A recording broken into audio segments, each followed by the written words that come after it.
Welcome to the Creative Play and Podcast Network. Join us as we share our favorite RPGs, one-shot games, tabletop games, reviews, and convention panels. Sit back and enjoy the show.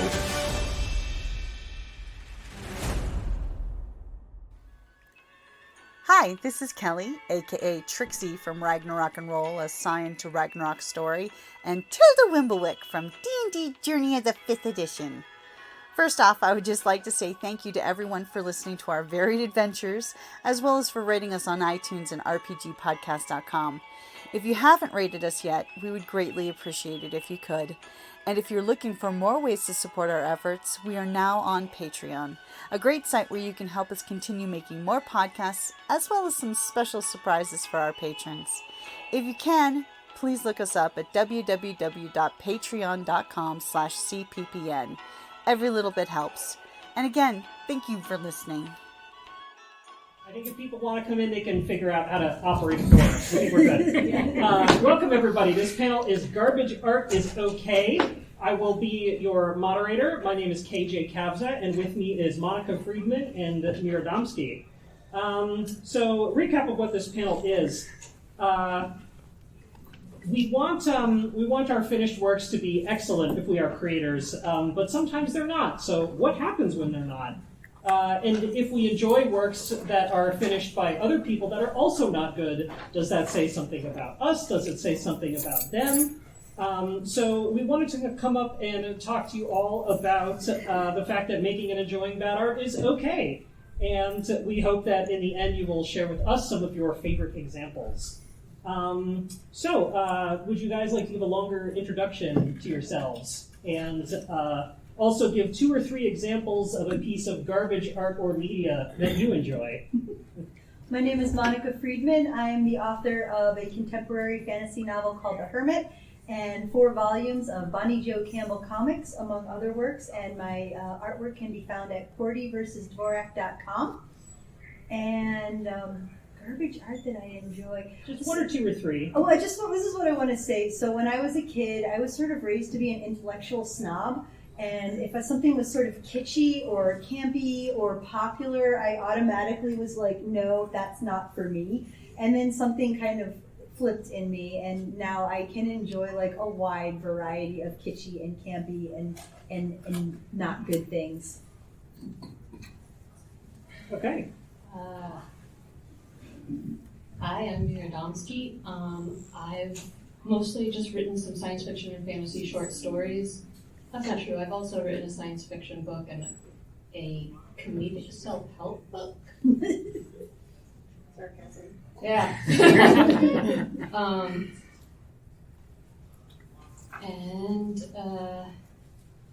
I know it's a hard question. Yeah. Just pick 2 or 3. Oh, I mean, the hard part is like, is it garbage art? Is it not garbage art? You know, like I enjoyed The Room. I know you said you enjoyed The Room. And, I mean, enjoyed is a weird word. I was very drunk. What else do I like? Bad romance novels. Okay. Good. Hot and Badgered. So good. So bad.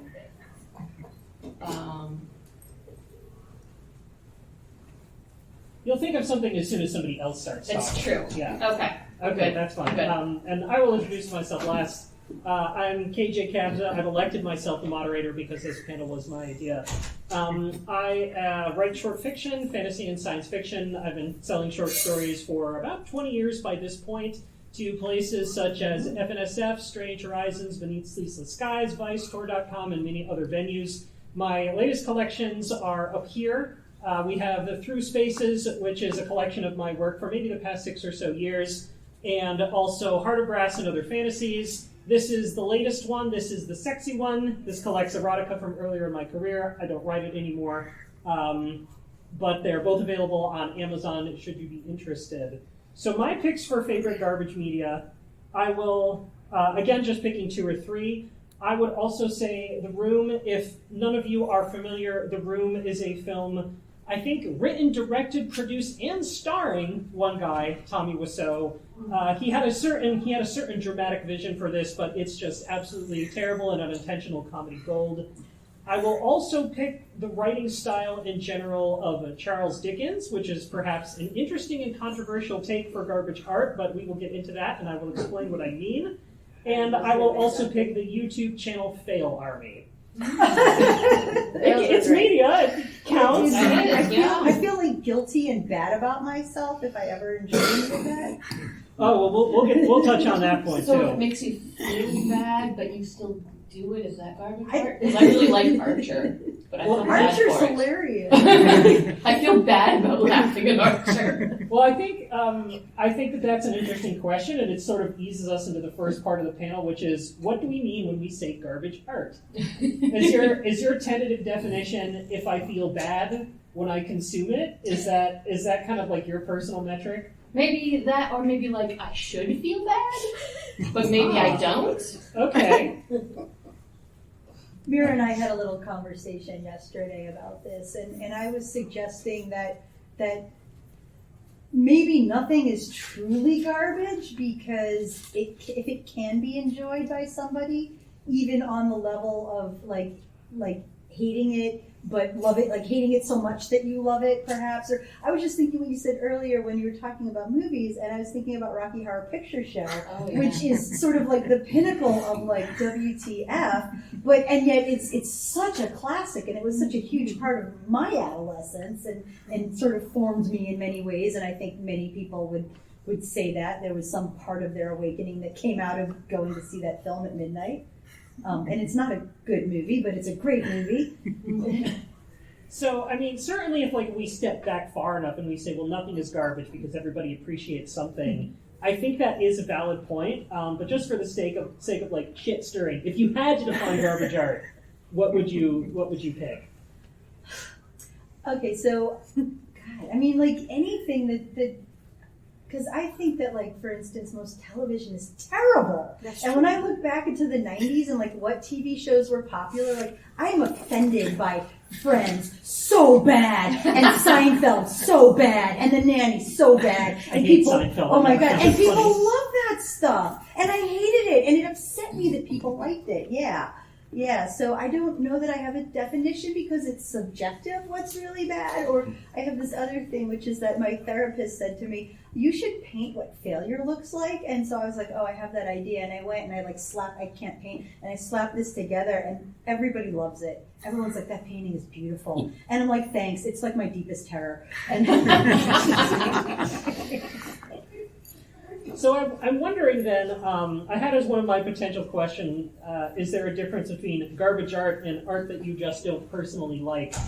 So think about that for a second. I realized that I didn't answer the question. So while thinking about that, I listed those three examples of The Room, the writing style of Charles Dickens, and then like Fail Army. I think I would break down my own idea of what garbage art is until kind of like roughly three categories. There's overly melodramatic, which is why Charles Dickens goes in there. I actually like reading Charles Dickens, but his prose, if you all have never read it, I think is very chest beating, weeping, hair tearing out, like over the top feeling. he got paid by the word. Yes, that's part of it, certainly. You still get paid by the word sometimes. Well, It's not so true, much for but- novels anymore, but No, for short stories. Sort of. yeah. But they also tell you like what you're like. They were looking for 5,000 words, whereas this guy was like, "I'm gonna just keep writing and keep getting paid." I don't care for Dickens at all. I think that's the fun. I think what Mira was saying about like bad romance novels is like Charles Dickens for me is that. I don't really know that I would consider him like a great writer, but I find it fun to read him. So there's that. I think one thing that makes bad art is something that is predictable or cliched, which is why I put down Fail Army, because most of the videos on the Fail Army YouTube channel, if you are not familiar, are people usually doing something stupid or hurting themselves in ways that are very predictable. Oh no, he's trying to go off a hard jump on a dirt bike. What's going to happen? He falls over. Hilarity! Like every time, but I laugh and I still keep watching it. But I think what really gets to the heart of what garbage art is, or at least what I would call garbage art, is something that the creator intended to produce a specific reaction in the audience and completely failed in that objective, which is why I picked The Room as an example, because the creator intended it to be like a thoughtful, hard-hitting interpersonal drama about like betrayal in family relationships, but instead it just sucks and it's funny. So yeah, that's why I would pick that. And as for like a difference, as far as a difference between garbage art and art that I just don't personally like, I feel like I would hold pretty strongly to that last definition, but I will admit that something that's just melodramatic and predictable is maybe just art that I don't personally like, and I'm not going to die on that particular hill. But the one I would pick is something that the creators had an intention for and just did not succeed. It's interesting. I think those are good. I'm right, thank you. But you were getting, When you your proposed counterpoint? this panel, I was sort of thinking about it in the sense of throwaway art, i.e. Oh. art that you make yourself, but you're not holding yourself to a high standard. And, right? So, and if you saw my panel earlier today, when I started drawing webcomics, I started drawing these sort of autobiographical webcomics where I was portrayed as a dragon, and the art is just abysmal, and I wasn't even trying. All I wanted to do was produce content, and people loved it. And it was not my best work in terms of the drawing, and to me the drawing was trash, but it was doing something for me, and it was obviously doing something for the audience. I was just going to say, do you have thoughts about that? But you started talking anyway, so clearly you do. Yeah. I mean, I brought along a couple of my pieces of artwork that I decided I was not going to do well. Intentionally doing something stupid, basically. Okay. Would you, since you have that, and since it's not giant, would you be comfortable like passing it out to the audience so they can consider? This one has a bad word, y'all. I'm sorry. Not really. Mira's going to provide some examples for us. Just finding. Oh wait. Okay. Work with our volunteer here, and Monica and I will vamp. So Okay. we're ready to rejoin the discussion. So art that you make yourself but don't hold to a high standard. Yeah, I would say that as well. In addition to what you said. Do you think that then, like, as we're starting out as creators, we have to like embrace the That's mentality literally that we what need I to- want to say, yes. Okay. Like, it's so important, and I talked about this in my session earlier as well, which is that sometimes you have an idea of what you want to produce in your mind, and then you start drawing, maybe you're a little kid, and you're like, wow, this is terrible. Like, I wanted to be a painter all my life, and my parents gave me some acrylics when I was 7, and I painted one picture, and I was like, this is garbage, and I didn't paint again until my 20s. And you have to make bad art before you can make good art. Nobody starts out making great art. I take a lot of like sort of professional comfort in reading people's first novels and then like reading their novels later when they're actually good. I'm like, oh, everyone has a first. And before that, because then you can find, like, when they're really famous, you can find their juvenilia, and then you're like, wow, like, I see, like, the seed of how good you were going to become, but, like, when you were 17, you were bad. So your definition, art you make yourself but don't hold to a high standard as garbage art. Like, how do you think that contradicts or doesn't contradict with the idea that when you set out to make art, you do it because you want to make something good? How do you hold those two conflicting I want things to in make your mind? something, period. Okay. So whether or not it's good by my subjective, right? Because, and it's subjective what's good and what's bad, I think. I mean, I think most people would say that movie that you're talking about is bad, but generally speaking, it's subjective. And I could go out there in the hall and I could look at every artist and I could be like, wow, like, I draw way better than this person, but they're richer and more famous than I am. Oh, like. What do you think about that? Like when you sit down to create, do you also strive to just make and not worry about whether it's garbage? Sometimes I do. Sometimes I intentionally sit down to make something that I think is going to be really stupid. Can you talk about that? Like, where does that decision tree fork? Like, why you decide to make something bad? Because I'm a spiteful person. To yourself or to the outside world? Yes. Okay. Yes. I'm just like, I will make this thing and make other people stare at it. Sorry. Not really. Can you talk about some of those art pieces? Well, for instance, one of the pieces that I've passed around is called Everyone Deserves a Gold Bikini. And it is a xenomorph wearing Princess Leia's gold bikini. I like her shoes. It's genius. I know that's not garbage to me. But that was sort of like a big old, this is going to be done in like I'm going to put effort into this, but it's not going to be good art. This is like a monster wearing a dress. So, and then I drew some other things that were monsters wearing dresses. And That's what we call cursed. It just had to be born. But yeah, I do it because it's fun. It's fun. And other people are like, why did you do this thing? It really is. Yeah, I don't that's know. what I always want people to get back to, right? Because if you get, yes, I love it. Thank you. I had not seen this piece before. I'm selling these prints because I do have a couple of them in the folder. I know a writer who would buy those. Mona Inez. She writes she writes erotica with very. Oh, Mona Ventress. Yeah. I know her. Yes. She would buy that print. I bet. I should give her one. It's spicy. It's cooked for her. Can you talk about?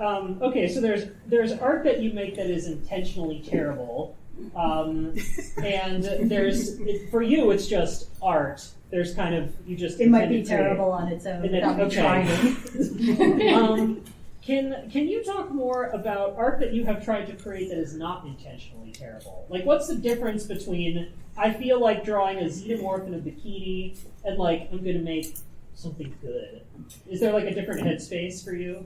Well, I mean, yeah, like I'm going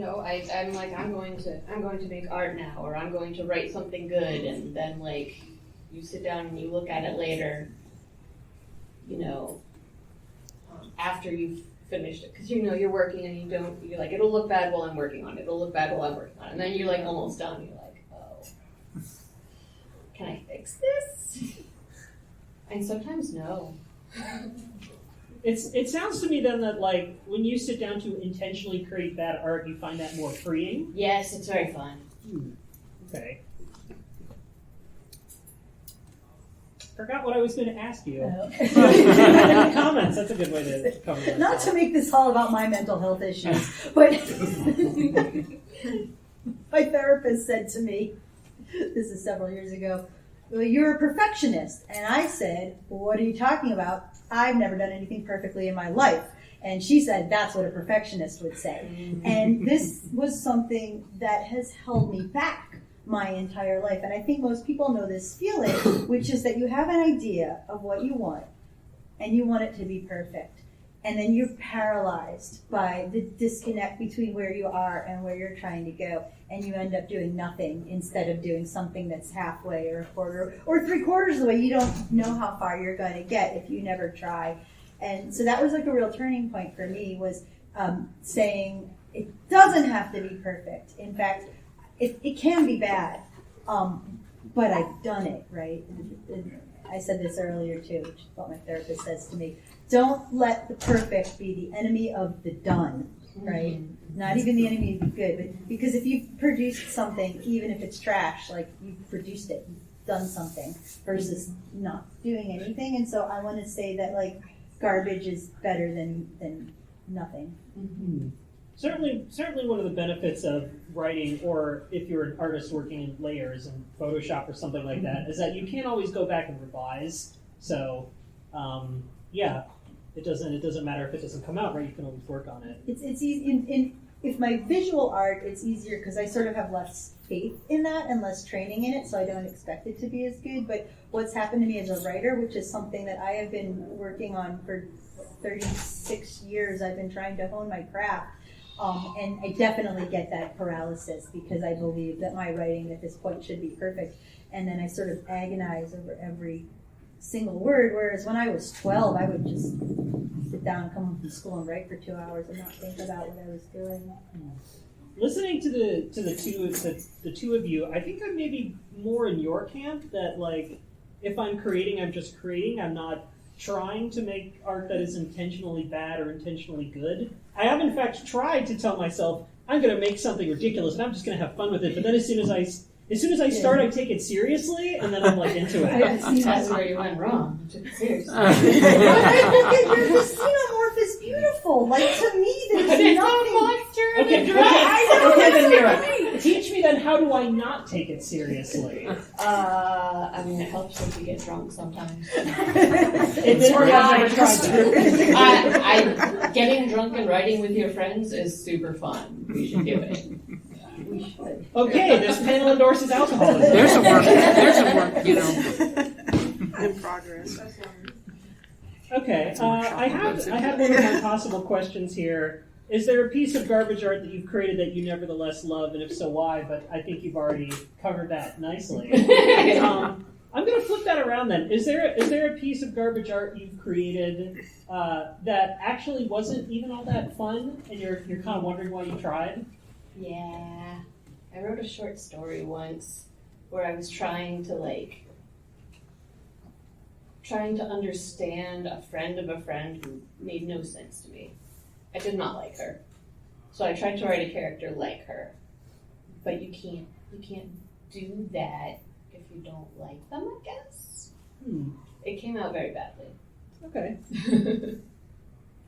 And have you ever sat down to like just create something, and even if it hasn't been very good, you still haven't had the confidence to like get it out there and share it with the world? Oh, that, because what I was going to say, so I did some years ago, I've done NaNoWriMo twice, most people know what that is. And so the first time that I did it, and I knocked out this whole novel, and it's based on a really terrible thing that I did in my past. Most of my fiction is in the speculative range, and it's the whole range, sci-fi, fantasy, horror. And I wrote, I guess you'd call it chick lit. I mean, it's a contemporary romance kind of thing, and yeah, I'm ashamed of it, but it's on the internet under a pseudonym, yes. So no, I guess I'm sort of used to exposing myself. Okay. I had I've written early in my career. I would write stuff that I would call garbage art just because it was early. It wasn't very good. It would like meet my definition of I intended to do something with this and it did not work, but I was trying to get my name out there, so I just kept submitting until it sold, and somebody would buy it for $1 or $2 or $5. And that stuff is out there. I don't know if I'm ashamed of it exactly, but I wouldn't necessarily recommend it to people to read. My first short fiction collection is like not up here. But that also makes me want to ask, so you've made a piece of garbage art. What then do you do with it? Like, I've tried to sell mine. You've tried to sell all of yours. You know me, like I don't try as hard as other people with that. I need to tell everyone something about KJ. So KJ... is it good? Yeah, it's so good. In fact, I put it in a comic one time. You said it was all right. That's all right. KJ is a collector of rejection letters from publishers. And he really wanted to build that collection. And he had a huge collection. And he accidentally sold some things while amassing the collection. However... I forgot that I used to think of it that way. Thank you for reminding me. When I was first starting out as a writer, to not keep myself discouraged and to not get my hopes up too much, I would say, no, I'm not trying to sell stories. I'm trying to collect rejection letters. So I gotta just keep sending stuff out. I'm gonna get those rejection letters as fast as possible. But I would still sell stuff along the way. Yeah. I have rejection-sensitive dysphoria, as many people do, so it's not as easy for me. Yeah, but my answer, yes. So my answer would be like try to sell your garbage art, because we started this panel listing some things that we thought were like ridiculous or like not very good. But you've all heard what those things are, because there is no accounting for taste, and it's the old adage, one person's trash is another person's treasure. So even if you think it's not very good, even if it isn't very good, somebody will buy it anyway. I don't know why, but they will. So I always say try to sell. So you should in fact try to sell your xenomorph in a dress picture. I have sold a number of my bad arts of various kinds. This is nice. Can you think of some other bad art that you have sold? Like paint a picture with your words for us. What is there a market for that we might not have thought there's a market for? For example, Monster erotica? Yeah. Absolutely. That's big. Yeah, monster erotica, which is also published under a pen name. And I got a 1-star review once. And I was like, oh, I wish you had said why. Just 1 star. And I was like, did you not read the description? The description was very clear. Okay. I'm going to leave the extent of that description to my imagination. It's more exciting that way. Okay, so let's talk a bit more about the garbage art of others. I want to hear more about your relationship to the garbage art that you consume. Your relationship to like bad romance novels, or your relationship to terrible television. Because I try to limit myself, honestly, because I wanted to talk about Chuck Tingle novels, and I never read a Chuck Tingle novel. I assume they're terrible, but I assume they're terrible in a great way. Can you describe for the audience who Chuck Tingle is, in case people are not aware? So Chuck Tingle is a author who originally became well known for a series of bizarre erotic novels, most of which the title began "Pounded in the Butt by," and then it was sort of like dinosaurs, but then it became sort of like more abstruse and esoteric until he was like pounded in the butt by his handsome library card, and like pounded in the butt by these philosophical. I've never read one though. So and then this was some troll thing, but he got nominated for a Hugo. Which was like a real upset to the community. And then, did he win the Hugo? He did not win, but it was enough to really throw people. And so I don't know, because I guess he's just been on tour, and I've seen photographs of my friends. And he doesn't show his face. He wears a pink bag over his head, and he goes on tour. And I've seen photographs of all these people that I went to like college and graduate school with, and he's got his arm around them, and so he's really yes. A picture of Mira with Chuck Tingle. Chuck Tingle on your Comic-Con. And so he was cranking them out. I mean, they would so fast. And if something happened, like maybe even like politically, I guess he would have this whole novel like uploaded to like the Kindle store. They're not full length whatever novels. Controversial political figure would be. Yeah. Oh yeah. In the butt by Obama's tan suit or whatever it was at the time. And oh yeah, it was literally like a 24-hour turnaround period or something like that after the vice presidential debate in, was it 2015? something like that. Yeah, and he did a version of Mike Pence pounded in the butt by his handsome werefly. And it came out like 24, maybe 48 hours after the debates. He cranked that thing out. This guy's a genius, and I can't imagine that it's really good, but it speaks to something in people who want to hear narrators being pounded in the butt by concepts and dinosaurs. It sounds to me that, based by this unexpected response, that your relationship to this type of media is admiration. Yes. Oh, yes. Oh, yes. Okay. Yes. I can't, because yes, if I was sort of like pushing everything that came into my head, because I don't do everything that comes into my head, but if I did, and then I pushed it, and then people were selling it, yes, to me that would be amazing. Amazing. People are reading it. You know, people care. Someone noticed what I did. But do you have that same type of admiration for, like, television, which you also classified as Well, I think that's garbage different because that's what I don't like about it is that it's lowest common denominator, and it's intentionally supposed to like appeal to like the dumbest things. Whereas Chuck Tingle is appealing to something very specific, but not something very stupid. Mm-hmm. So there's intelligent and then there's less intelligent garbage art. Yes. Okay. Sure. Yes. Oh, I agree interesting. with that, yes. Okay. Do you have a comment on that? Intelligent versus dumb Yeah. garbage art? Not at this time. Thank you. I think something's popular and stupid. Like that doesn't mean that it's garbage to everyone else, though. Like obviously, like all of those shows I mentioned, they all won all these awards, and they had all these. People became incredibly rich and famous over them. So it's just because it's like I think one man's trash is another man's treasure. One man's hit TV series is like another non-binary person's like, please put it in the garbage disposal and turn that on. Can you talk about your relationship to bad romance? I mean, I guess it's like, I wasn't a huge romance reader until the pandemic, and then I decided I needed a lot of books that ended happily. And along the way, I came across some books that were they were not very good, but it was super fun to read them. You just be like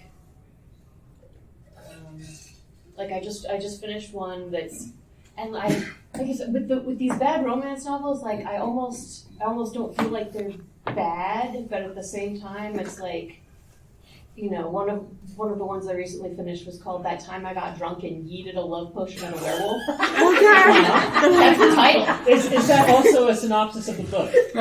No, that's the first chapter. Oh. Yeah, later there's a talking sword and like an evil cult. It just, tentacles, because why not? Okay. Do you would you say that your relationship is mostly like you mostly take comfort from it, or do you still feel bad for reading these? A little bit of both, yeah. It's comforting to know that, like, to really not know what's going to happen next. Okay. Like, that's kind of fun. Like, it's not, and I get to the end and I'm like, should I be ashamed about this? Like, should I tell my teen volunteers what I'm reading? I did. Okay. But maybe I shouldn't have? I don't know. Okay. I think for me, my relationship to the pieces of bad art that I consume are in relation to terrible movies. I love terrible movies. From the 70s, 80s, 90s, like terrible foreign films, terrible old children's cartoons. Did you go see Slaughterhouse? Not yet. Not yet. Gotta go see that. What about so there's also like a genre of films where like they know they're terrible. Like, have you ever seen Thanksgiving? No. So like I'm less interested in films that know they're terrible because I like that failure. I like seeing the author's intentions just like diverge over time from like what the thing actually does. Like if you'll remember that like was my definition of garbage art, where the artist's intention just like failure, and that's what I like to view. My relationship with it isn't complicated though. I don't feel guilty about it. No. I just take a lot of pleasure in it. I don't know. Yeah, I know. I feel guilty, but I do it anyway. What about makes you feel guilty? Like, it's so bad. Like, You should do something better with your brain. yeah, like I could be watching, not that I'm a big fan of award-winning movies either, but like, I could be watching something where like afterwards I'm gonna be like, maybe I had like some feelings and thought something. Okay. And these ones do not do that. I think about I love children's movies, especially animation, and I'll watch almost anything if I think it's not going to be terrible. So probably the worst thing that I ever sat through was this movie called Animal Crackers, which I could literally write a novel about how bad it was. And I finished it, and I immediately texted him or sent him an email, and I said, well, I saw a movie that you're going to love. It's so bad. I mean, on like so many levels, because it's like a kid's movie, and has like these bizarre sexual innuendos, and then there's like one character who sings songs and he can't sing, but like the rest of the film isn't a musical, and like it just goes on and on of like every decision they made was the worst possible decision they could make. One thing I notice in movies, and I'll say, like written by committee, you can often tell that like there's like 50 people put their ideas in there. There's no cohesion to it. Are there any examples, switching topics a little bit, of garbage art that you think have influenced you as an artist, for better or for worse? I mean, there's the stuff that you read now, but like kind of like tracing the way back when you first started to create. I think about stuff, so there was stuff, I don't know, I didn't understand a lot of things when I was a kid. And I love this series, this is an old, well not that old, but I think probably from the 80s, called Myth Adventures by Robert Asprin. And okay, so it's a comedy, it's supposed to be funny, and I didn't know that. I thought it was high fantasy, you know, and like if reading it again, I'm like it's bad and it just gets worse, but there's something very compelling about it. I loved those books when I was like probably, I don't know, 10 years old. Yeah, I remember when I was very small watching Scooby-Doo, and I thought that it was like just genius murder mystery. And then I didn't watch it as an adolescent, and as an adult, I sat down to watch a classic episode of Scooby-Doo, and I was like, this is not what I remember. Like, I thought it was brilliant when I was a child. I find that that's the case with me also, is that like the stuff that I was very into as a child does not hold up when you're older. I don't know if any of you have heard this term before, like science fiction fantasy fans will often refer to this as visited by the suck fairy. Like a thing that you used to love has since been visited by a mystical fairy and now it sucks. Mandela effect. That's another term for it. I want to think of Piers Anthony, right? Like, could be, about Piers Anthony. Like, I don't think his writing is very good, but people love it, and those sort of those what's the Are you talking about the Xanth novels? Yeah, the Xanth novels, and the first one's not bad actually. Although reading it sort of like through the lens of time, and you're like, oh my god, like his ideas about gender are. Forgive my language, but they're fucked, you know. and then he wrote like 50 of these books, and each one is worse than the one before. Yeah, and he had a very high opinion of himself, very high. He wrote it's like Anthology is the name of this collection of his, and he's like, my stories were so controversial, people wouldn't publish them, and I'm like, no, I think maybe they're bad, and that's why people didn't publish them. But yeah, but he's dead now, but he's still selling a lot of books. I didn't read Piers Anthony when I was younger, but I did read the original Dragonlance trilogy. I did too. Which affected me hugely when I was 8 or 9 years old, and I think I tried to read them maybe 10 years ago, and I can't. I couldn't reread them. Yeah, I read a lot of Dragonlance in high school. I don't know if that affected me or not. I don't know if it affected me or not, colon. Oh my god, that would be my story. I hit my head really bad as a child. I don't know if that affected me and my migraines now. So I think we have 10, 20 minutes left. I'm still getting the hang of how these... half past. We ended half So we have past. 13 minutes. Okay, yeah. This panel. So I wanted for us to have some time for everybody to give us recommendations of their favorite pieces of bad art or media. So we would love to hear from you, so we can take notes and pick your brains, and you can pick each other's brains, and let us know what is the garbage art that makes your heart sing. I didn't even finish the question. I want to go back to something Monica said about two things at separate times, but committee, written by committee, and intended to be popular. And I would nominate Netflix's algorithm. Because they create art based on data, and they get the actors that are most popular and the storylines that are most popular. And I personally think that's awful, because it's not art to me, it's commerce. They're just trying to sell maximum sales, And I'd rather have somebody written by a person who has a vision and an idea, and not just a collection of data. And you know, they knew, right? So if anyone's watching Black Mirror, if you've seen Black Mirror, the first episode of the last season was literally about that. And they had AIs just taking our stupid stories and making us look stupid, and people watching it, and it's very successful, yes.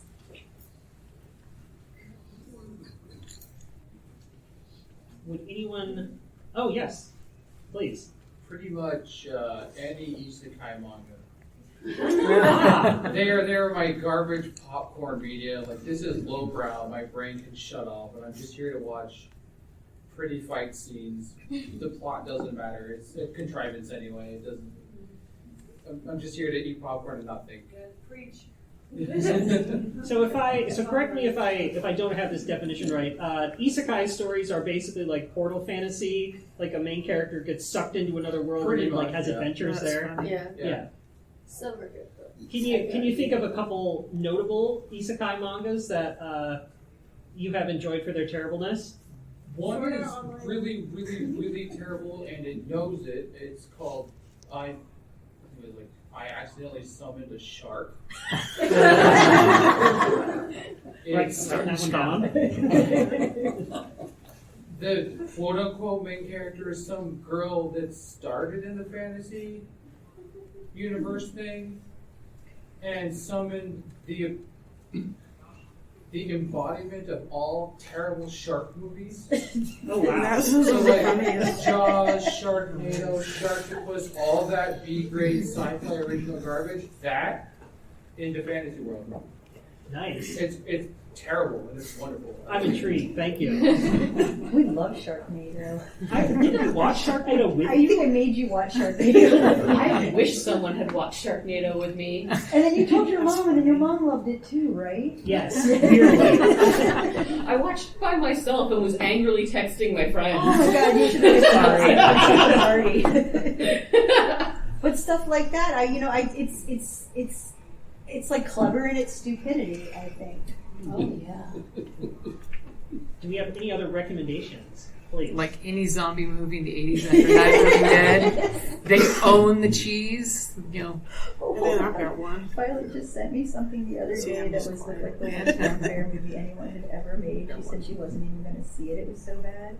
I think your point about zombie movies reminds me of something that I wanted to mention earlier. I find that horror is a genre that is especially rife with people,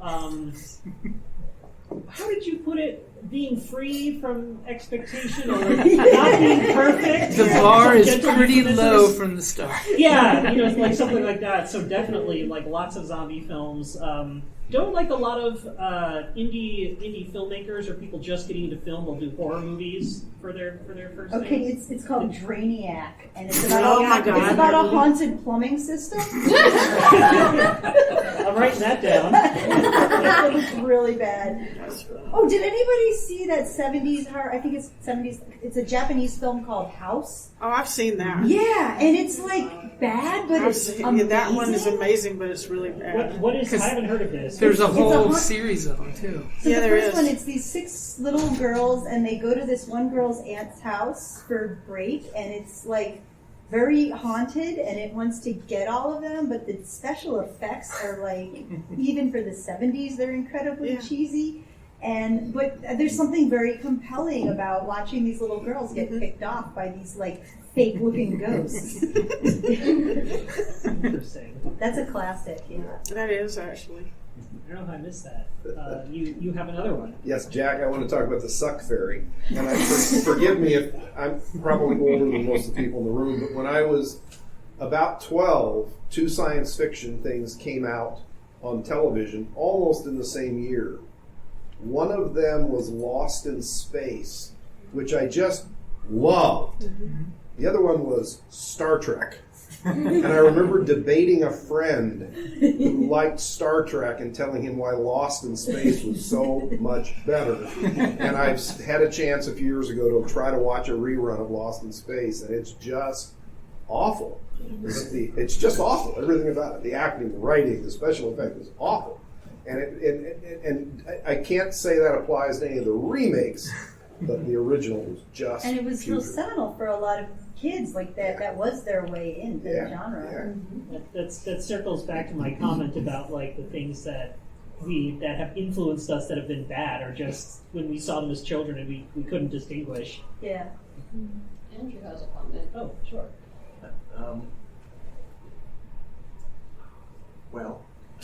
Mine is from my childhood, the Spy Kids movies. Oh. Watched them when I was a kid. I guess I just thought they were great, and I didn't really care why. It wasn't very smart. As an adult, I watched them again on Netflix, and I do still think they're great because they're so darn goofy and cartoonish. They own it. But, absolutely, but for bad media, I'm going to particularly emphasize Spy Kids 3. How many did they make? Because that's the the best. Yeah, I mean. All right. Yeah. Because that one they just didn't. They didn't care about it. They just. I'm pretty sure some of it was just improvised. It's going directly to DVD. So at the end of the movie, they get Elijah Wood in to like be the surprising twist hero that is going to save everyone, and he walks into the last room and is immediately zapped and killed. Way to ruin the movie. That was just one thing that happened. Plenty to love. Another. I've got one from back in the day, The Land of the Lost, the TV show. Oh yeah, Oh, yeah, I that remember was- that when I was little. Claymation got one. dinosaurs. Okay, I've got one of those old 70s really awful horror films, Werewolf Woman. I didn't make it through the whole film. I mean, I cracked up through like the first part of the film, and then I was like, no, I just can't watch it. Now, is this so bad that you remember it from the 70s, or did you like try to watch it? No, I don't think my parents would have let me watch it. Oh, okay. But it's just, it's like the opening scenes is like, she's like in this little circle and she's there drums and she's doing this little dance on the full moon. And then the really awful makeup effects start on her. And then all of a sudden these men with rifles, like, when they're hunting deer or something, you see these rifles. Where is she? Like they're like hunting her. Like We never talked about Ed Wood. And It's that terrible. was that time, right? Like 4 minutes left. And you're not like, I wouldn't say watch the Back whole in the thing, day but of you probably. Blockbuster, and we rented a Well, movie. I next think it was called Orgy of the Damned. Oh, yeah. Like, I don't know, 16 or something. We thought it was going to be like, very spicy. And basically the entire movie is this guy hiding in the bushes while a series of women in bikinis kind of like... we kept fast forwarding, waiting to see when the orgy was going to happen, which never happened. And then we took it back to Blockbuster and we tried to get our money back. I was promised an orgy, and there was none. Mark looked at it, he goes, Orgy of the Damned by Ed Wood. No, I don't think so. I should have known that was the worst film ever made. For No orgy. our audience members who are not familiar with Ed Wood, do you want to give a quick? That's a whole. Oh, so he was sort of the king of bad movies, and he was sort of like, I am making this movie, and I'm not going to do a second take, and I don't care if the mic was in it, and I don't care that my monster looks like it's made out of cardboard, and I was making this movie. They made, I think Johnny Depp portrayed it. Yeah, and that movie is better than any movie he ever made. And that's a weird movie. Yeah. And Plan 9 from Outer Space. Oh, Largely seen as the worst film ever made. Just yes. terrible. So bad, so good. So we just have a couple minutes left. Do you guys have any closing thoughts or remarks that you'd like to send us off with? Make bad art, you guys. Do it. Yeah, that's what I was going to say. And that's how I concluded my earlier session, which is that don't put a judgment on it. If you are a creator in here, if you make art, you're an artist. And if you want to make art, you should do it. And you shouldn't let anybody tell you that you suck. And if you post it online and trolls tell you that you suck, you should just, block them. Yeah, and just have, and I talked about chutzpah, right? This is this Yiddish word. It's intense audacity. Believe in yourself. so much, and don't let anyone tell you that you suck, because you don't. If you're making something, you're already like worlds beyond the people who haven't made anything. Well, we've concluded that garbage art is okay, which was the title of this panel. So we've just come full circle. Yeah. I have a whole bunch of those. Thank you, everyone, for coming. If you feel like it, come up for a time. Thank you for listening to the Creative Play-In Podcast Network. If you enjoyed our show, please check out D&D Journey of the 5th Edition and Ragnarok Enroll a Scion Hero to Ragnarok Story. Also, check out our Patreon page for more content and behind-the-scenes things, as well as joining us for a one-shot game or two.